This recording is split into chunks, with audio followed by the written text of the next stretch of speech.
አርዕስተ ዜና። የኢትዮጵያና የጣሊያን መንግስታት የሀገሪቱን የኢኮኖሚ ማሻሻያና የአየር ንብረት ለውጥን መቋቋም የሚችል የልማት ዕቅድ ለመደገፍ ያለመ የ80 ሚሊዮን ዩሮ የፋይናንስ ስምምነት ተፈራረሙ። ስምምነቱ የ70 ሚሊዮን ዩሮ ዝቅተኛ ወለድ ያለው ብድር ሲሆን ቀሪው 10 ሚሊዮን ዩሮ ደግሞ ከአየር ንብረት ፈንድ የተገኘ እርዳታ መሆኑ ተነግሯል። ዝርዝሩን ይዘናል። ሕግ አክብረው አልሰሩም በተባሉ 374229 ድርጅቶች ላይ እርምጃ መወሰዱን የንግድና ቀጠናዊ ትስስር ሚኒስቴር አስታውቋል።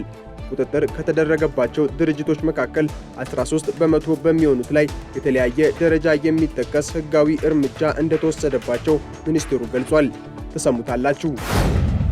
የአማራ ክልል ህብረተሰብ ጤና ኢንስቲትዩት በክረምት ወቅት ሊከሰቱ ከሚችሉ በሽታዎች ማህበረሰቡ ራሱን እንዲጠብቅ ማሳሰቢያ ሰጥቷል። ኢንስቲትዩቱ ስጋቶችን ለመቀልበስ ተጋላጭነትን መሰረት ያደረገ የ6 ወራት የዝግጅት ዕቅድ መንደፉን ማህበረሰቡና ሌሎች አካላትም ትኩረት ሰጥተው እንዲሰሩ ተጠይቋል። እንነግራቸዋለን። በዲሞክራቲክ ሪፐብሊክ ኮንጎ የተከሰተውን የኢቦላ ወረርሽኝ ለመቆጣጠር በዋና ከተማዋ ኪንሻሳና በ3 ሌሎች ግዛቶች ላይ የህዝብ ስብሰባዎችን አግዳለች።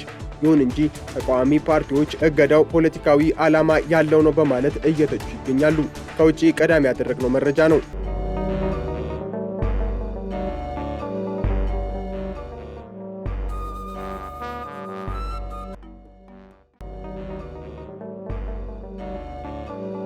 የኢትዮጵያና የጣሊያን መንግስታት የሀገሪቱን የኢኮኖሚ ማሻሻያና የአየር ንብረት ለውጥን መቋቋም የሚችል ልማት ዕቅድ ለመደገፍ ያለመ የ80 ሚሊዮን ዩሮ የፋይናንስ ስምምነት ተፈራረሙ።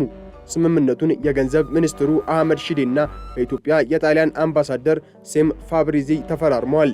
ስምምነቱ የ70 ሚሊዮን ዩሮ ዝቅተኛ ወለድ ያለው ብድርና ከአየር ንብረት ፈንድ የተገኘ 10 ሚሊዮን ዩሮ እርዳታን ያካተተ ነው። ይህ የገንዘብ ድጋፍ ኢትዮጵያ ተግባራዊ እያደረገች ያለውን የሀገር በቀል የኢኮኖሚ ማሻሻያና የ10 ዓመቱን የልማት ዕቅድ ለማስፈጸም ትልቅ ሚና እንደሚኖረው ተነግሯል። ስምምነቱ የማክሮ ኢኮኖሚ መረጋጋትን ለማምጣት የግሉን ዘርፍ ተሳትፎ ለማሳደግ እንዲሁም በኃይል አቅርቦት፣ በግብርና ምርታማነትና በውሃ ሀብት አስተዳደር ዘርፎች የሚሰሩ ሥራዎችን እንደሚያግዝ ተጠቁሟል። የስምምነት ከ2026 እስከ 2028 ከሚተገበረውና በአጠቃላይ 150 ሚሊዮን ዩሮ ከሚደርሰው ሰፊ የጣሊያን የፋይናንስ ድጋፍ ማዕቀፍ ውስጥ የመጀመሪያው ምዕራፍ መሆኑ ተገልጿል።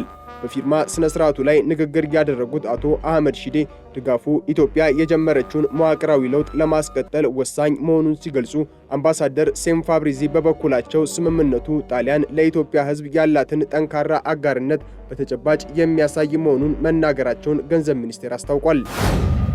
ሕግ አክብረው አልሰሩም በተባሉ 374229 ድርጅቶች ላይ እርምጃ መወሰዱን የንግድና ቀጠናዊ ትስስር ሚኒስቴር አስታውቋል።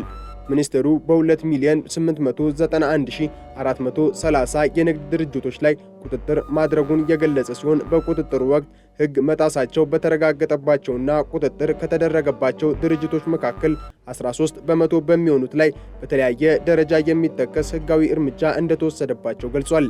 ይህ የተገለጸው የንግድና ቀጠናዊ ትስስር ሚኒስቴር የንግድ ስርዓትና ላይሰንሲንግ ዘርፍ የ2018 በጀት ዓመት ዕቅድ አፈጻጸምን በገመገመበት ወቅት ነው።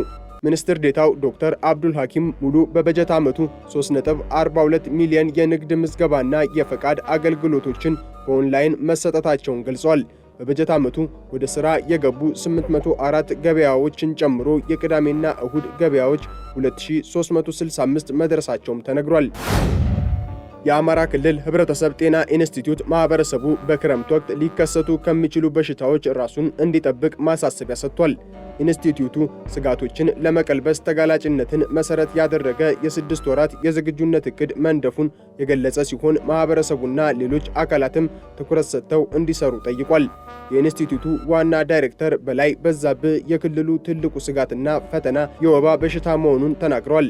በአየር ንብረት ለውጥ፣ በማህበረሰብ የቁጥጥር ማነስና በግጭቶች ሳቢያ ቁጥጥር በመስተጓጎሉ ባለፉት 12 ወራት በሚጠጋ ጊዜ ብቻ 1.3 ሚሊዮን ሰዎች በወባ መያዛቸውን አስታውሰዋል። ከፍተኛ የወባ በሽታ ጫና በሚስተዋልባቸው 20 ወረዳዎች ሞትን ለማስቀረት በምስራቁ የክልሉ ክፍልም በሽታውን ሙሉ በሙሉ ለማጥፋት ግብ ተይዞ እየተሰራ ነው ብለዋል።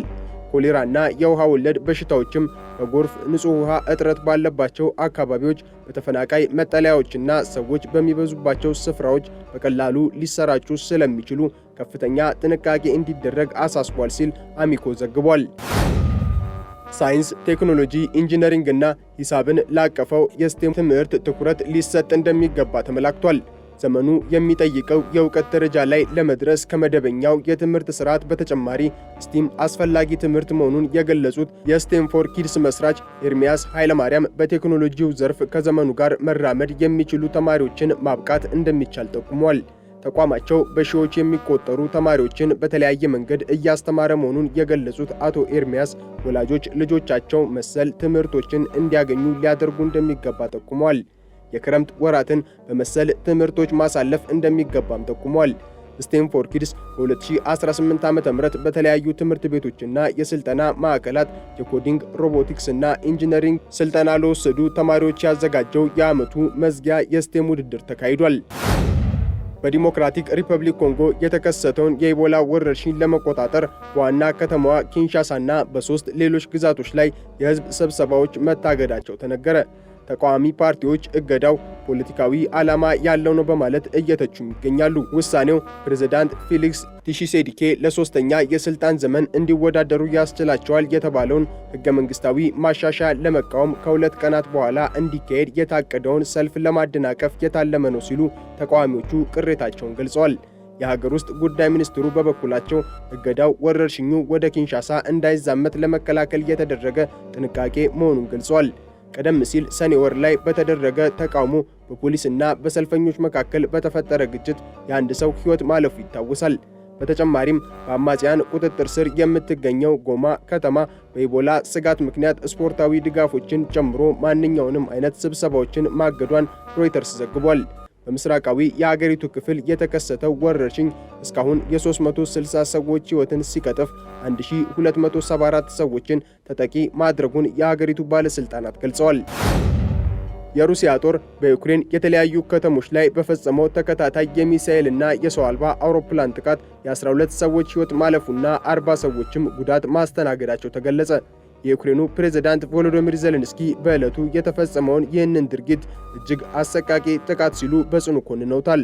በማዕከላዊ ዩክሬን በምትገኘው ዲኒፕሮ ከተማ የመሠረተ ልማት አውታሮችን ኢላማ ባደረገው የሩሲያ ሚሳኤል የ6 ሰዎች ሕይወት ሲያልፍ 29 ሰዎች ላይ ጉዳት ደርሷል።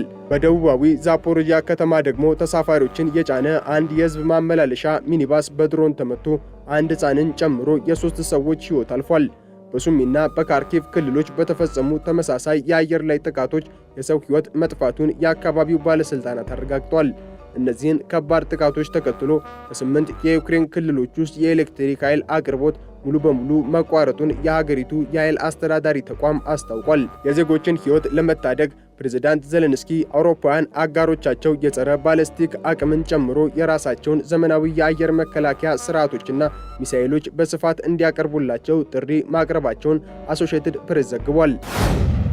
ባለፈው አርብ በቤጂንግ ከተማ በሚገኘው ረጅሙ ሲአይቲአይሲ ታወር ላይ አንድ አነስተኛ አውሮፕላን ተጋጭቶ በደረሰበት አደጋ ምክንያት ቻይና በግል ቀላል አውሮፕላኖች ላይ የበረራ ገደብ ጣለች። በአደጋው የአውሮፕላኑ አብራሪ ወዲያውኑ ሲሞት አውሮፕላኑ በተከሰከሰበት አካባቢ የነበሩ 13 ሰዎች ደግሞ የአካል ጉዳት ደርሶባቸዋል። አደጋውን ያደረሰው አውሮፕላን ሳንዋርድ SA-60L አውሮራ የተባለው በሀገር ውስጥ የተመረተ ባለ 2 መቀመጫ ቀላል ስፖርታዊ አውሮፕላን መሆኑ ታውቋል። ይህንን አሰቃቂ አደጋ ተከትሎ የቻይና ባለስልጣናት በመላው ሀገሪቱ በመዝናኛ በረራዎች ላይ የአየር ክልል ቁጥጥር ትዕዛዝን አስተላልፈዋል። በዚህም መሰረት የፓራግላይዲንግ፣ የስካይ ዳይቪንግ እና የግል አውሮፕላን በረራ አገልግሎቶች ለጊዜው እንዲቆሙ ተደርገዋል። ከንግድና ከጭነት በረራዎች ውጪ ያሉ የበረራ እንቅስቃሴዎች በሀገሪቱ በከፍተኛ ሁኔታ መቀነሳቸውን የበረራ መከታተያ መረጃዎችም ያሳያሉ። የቤጂንግ አስተዳደር የአደጋውን ትክክለኛ መንስኤ ለማወቅ ምርመራ እያካሄደ ሲሆን እገዳው እስከ መቼ እንደሚቆይ ግን በግልጽ አልተቀመጠም።